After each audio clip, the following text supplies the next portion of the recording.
Once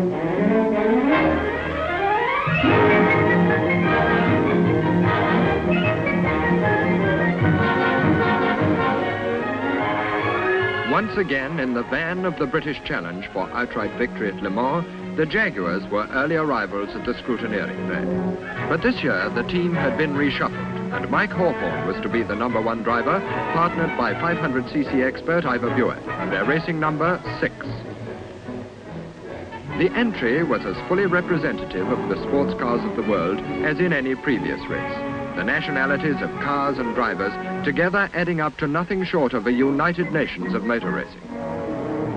And once again, the Germans had re-entered the field, determined upon a repeat performance of their 23rd hour victory in 1952. Stirling Moss was to share their #1 car with Fangio, and Alfred Neubauer was there, for wherever Mercedes go, there is to be seen the formidable shape of their team manager.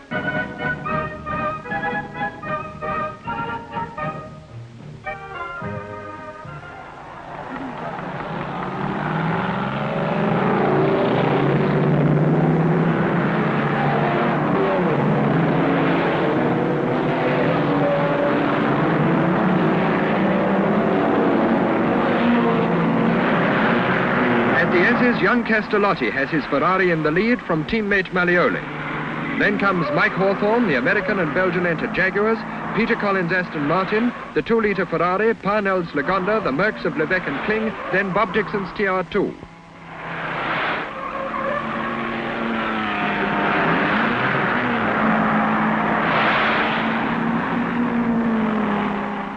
Jaguar pursues Ferrari.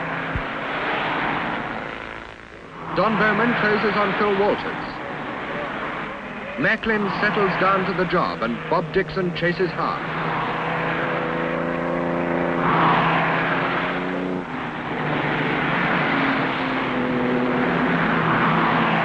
From the start. Pierre Levesque in Mercedes #20 is content to leave it to Fangio to dice with Hawthorn in the lead, and the Frenchman lies behind the Kling-Simon Mercedes, which is 5th.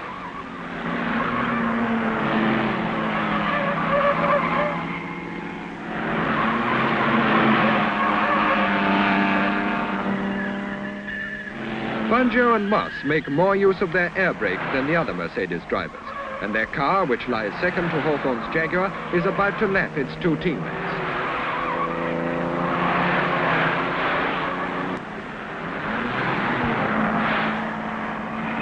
Now, coming up to halfway through the 3rd hour, the first of the scheduled pit stops are being made.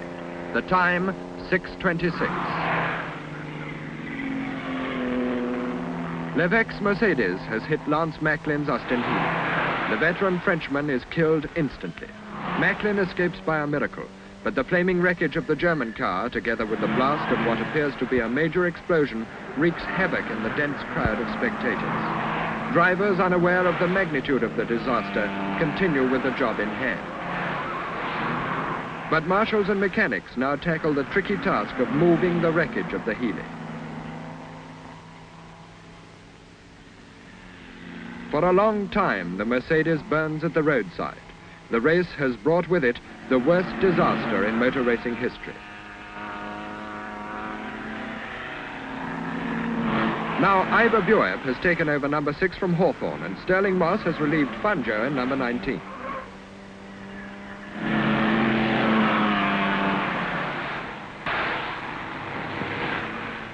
Les Brook comes into the corner. And the Sandbanks claim another victim, albeit saving the driver from physical injury.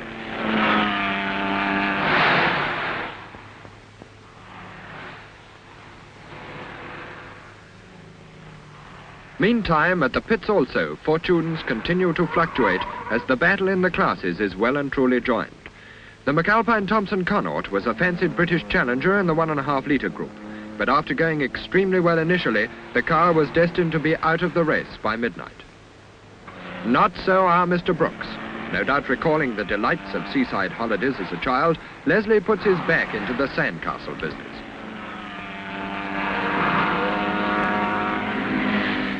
Stirling Moss now leads the race for Mercedes, although the lap record at 121.9 still stands to Hawthorn's Jaguar. In the pits, the work which can win or lose this race continues hour by hour. As one car rejoins the circuit, another is expected in. Engrossed in the routine of effort and rest, drivers begin to lose touch with normal time. Mechanics are thinking in terms of tire wear. Timekeepers count the hours in minutes and seconds. But out at Tertre Rouge, Les Brook counts the minutes by the shovelful.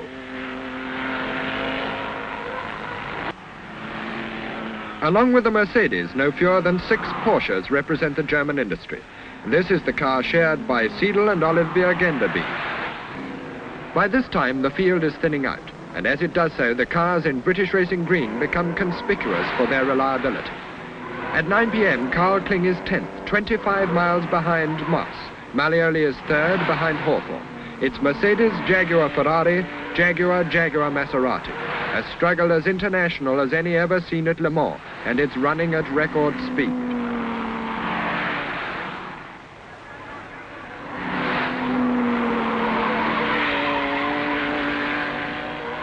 Now the problem of failing light is added to the increasing strain on drivers. But to Les Brook, the twilight was to bring the reward for his heroic efforts. At the 8th hour, the position had changed. The Mercedes led the Jaguar by nearly 2 laps, but the Kling-Simon car was a further 2 laps back and 3rd, with the other 2 Works Jaguars on its tail.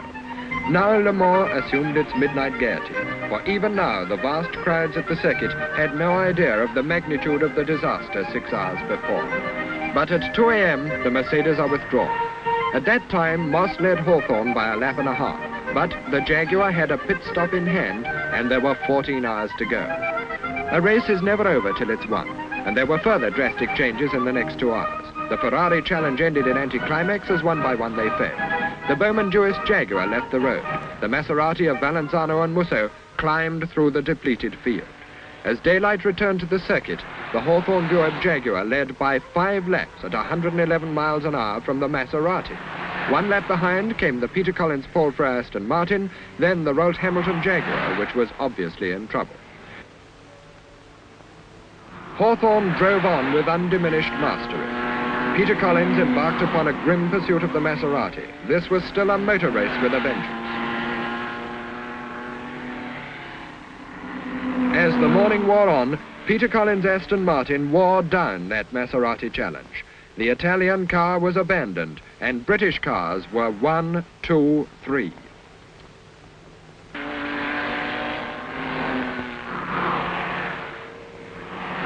The Aston is second. The new MG has made its bow. The Belgian Jaguar is third, and nothing can stop Mike Hawthorn now. Le Mans of 1955 is over. The winner had covered a record distance of 2,592 miles at 107 miles an hour. The pace throughout the race in every class had been a killing one. Yet of the 21 cars which passed the checkered flag, 13 were products of the British industry, an achievement of which we may all be justly proud. And although the race must go down in the annals as one of tragedy, let no one gainsay the heroic drive of Mike Hawthorn and his partner Ivor Buick.